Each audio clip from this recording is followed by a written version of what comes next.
Today, we're flying on what might be one of the most slept-on airlines in Asia, China Airlines. We'll fly for 10 hours and 45 minutes on their 777-300ER in Premium Economy from Taipei to Vancouver. As always, we'll compare China Airlines Premium Economy to their economy to see if it's worth the extra cost. And we'll also find out how it compares to other Taiwanese aviation heavyweights, EVA and Starlux. But first, our trip starts off here at Taoyuan Airport here in Taipei. As a China Airlines Premium Economy passenger, you do get priority check-in. However, it's only at select airports. Here in Taoyuan Airport, there is a dedicated check-in counter for Premium Economy passengers. In terms of check-in luggage, China Airlines is quite generous because it allows Premium Economy passengers 2 pieces of luggage weighing 28 kilograms or 61 pounds each. Most airlines cap the luggage weight limit for Premium Economy passengers at 23 kilograms or 50 pounds per luggage. Now, as for carry-on baggage, you're allowed 1 piece of 7 kilograms or 15 pounds, as well as 1 personal item. They did weigh my carry-on bag, and luckily I squeaked in just under the weight limit. So keep that in mind because China Airlines will weigh your carry-on bag. Alright, after getting checked in and through security, it's now time for us to get to our flight. All right, so I just finished clearing security, and unfortunately, like most airlines, China Airlines does not provide lounge access for Premium Economy. That is okay though, because I'm still really excited to check out China Airlines Premium Economy. It'll actually be my first time trying their Premium Economy. I have heard so many good things about it though, so I am really excited to check it out for myself. Let's get to boarding. Today, we'll be boarding out of gate D4. As a Premium Economy passenger, you do get priority boarding. You'll board after a whole slew of people, like those that need special assistance, business class passengers, people with status, special credit card holders, and military members. And after all those people, Premium Economy does board in Group 5 right before economy passengers who board in Group 6 or later. Oh, and here's just a quick little look at our aircraft before we get on board today. Hi, 36A. Our 777-300ER today has 62 seats in Premium Economy with a 242 configuration.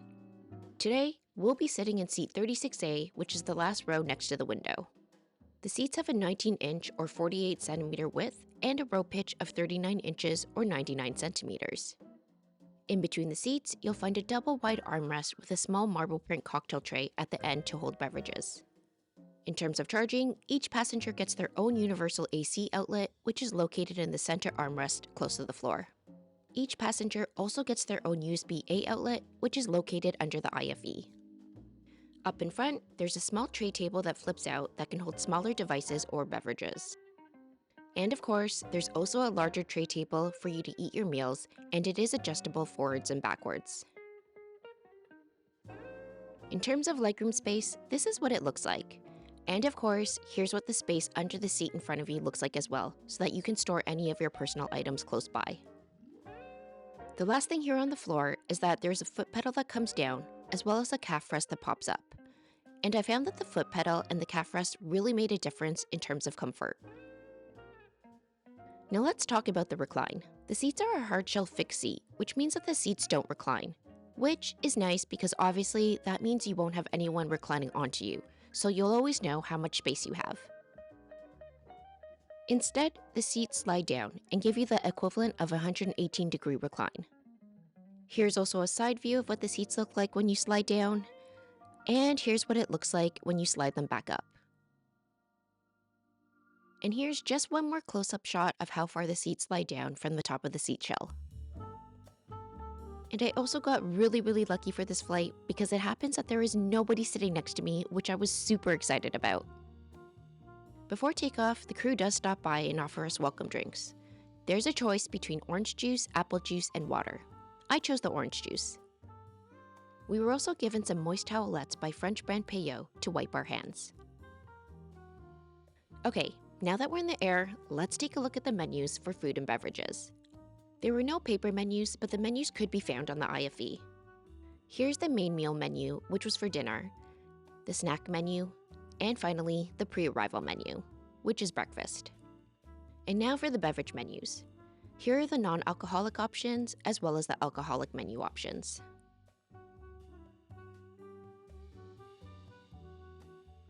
About an hour and a half after takeoff, the crew gets started on dinner service.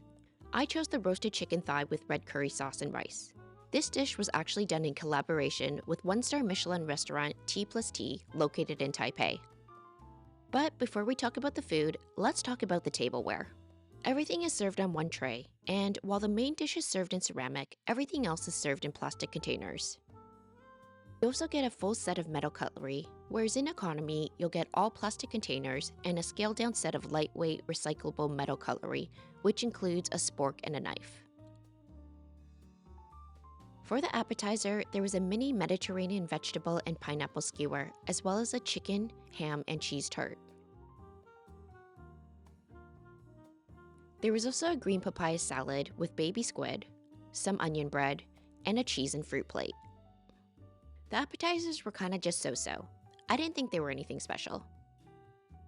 But the main dish, the roasted chicken thigh with red curry, jasmine rice, and vegetables, was absolutely delicious. The chicken was juicy, well cooked, and the red curry was very flavorful. This dish was definitely a home run. For dessert, there was a raspberry macaron that was filled with chocolate raspberry ganache. This unfortunately wasn't very good. It was very dry and tasteless. It just tasted like a mouthful of sugar. Luckily, there was also a mini vanilla Haagen-Dazs ice cream, which you can never go wrong with. Okay, now that dinner is done, let's check out the amenities. This is what the amenity bag looks like. It's a leather bag by Canadian company Roots. Inside the amenity bag, there's an eye mask, a pair of earplugs, a dental kit, as well as some body lotion and lip balm from the brand Moroccan Oil. We also got a small bottle of water, as well as a pair of slippers. Okay, now let's go check out the lavatories. The closest lavatories are located in between the premium economy and economy cabins, and there are 4 of them. These lavatories seem to be shared with the economy passengers, so there are no dedicated lavatories for premium economy, unfortunately. The most interesting thing about this lavatory is that it did have some nice, lovely artwork on the back wall. I do appreciate it when airlines add a little personality like this to the lavatories. In terms of amenities, there were some soaps and lotions from the same brand that was in the amenity kit, Moroccan Oil. There was also a full-length mirror, but the downside of these lavatories is that there is no foot pedal to open the garbage bin, and it's also not automatic, so you do have to push it manually with your hands to open it. It's the same story with the faucet. It's manual and not automatic, so if you are a germaphobe, these lavatories probably are going to be a thumbs down for you. Alright, now let's head back to our seats so that we can check out the headphones, the IFE, and the bedding.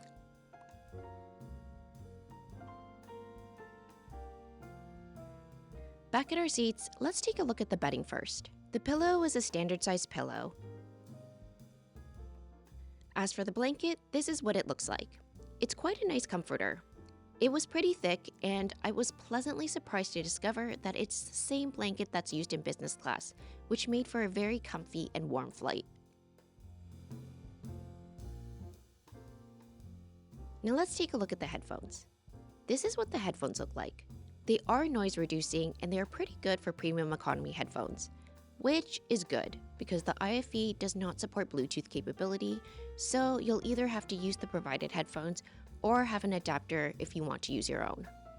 As for the IFE itself, it's 12.1 inches or 30.7 centimeter touchscreen display, although there is also a remote located in the center armrest as well if you'd like. Something to note about the IFE though is that it is fixed, meaning you can adjust the viewing angle, but it shouldn't be too much of an issue since the seats don't recline anyways. In terms of entertainment, there was quite a good selection of TV and movies available, although I will say that there is significantly more Asian films compared to Western ones. So, depending on your movie preferences, you might want to download some entertainment on your own devices beforehand.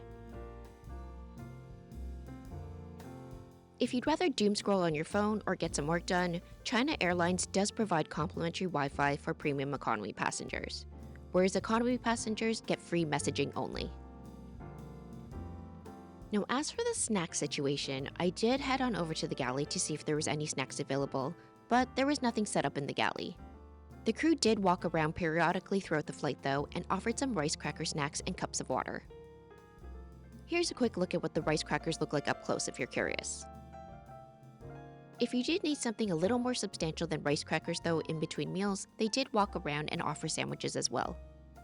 I got the tuna, corn, and egg sandwich.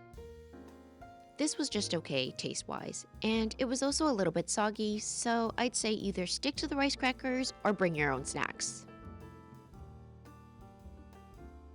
Alright, now before we get to the pre-arrival meal and landing, let's talk about how much all this cost and whether or not premium economy on China Airlines is worth the extra cost.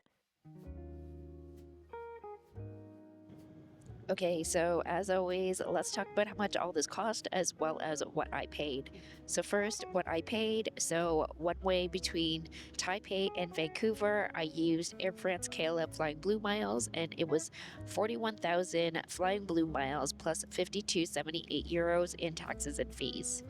But of course, we will be comparing the cash cost, what it would have cost if you had paid in cash, so that we could see the difference between economy and premium economy. So I always have to put my little disclaimer in here that, of course, the prices I'm about to show you are just for this particular route on this particular day that I'm taking.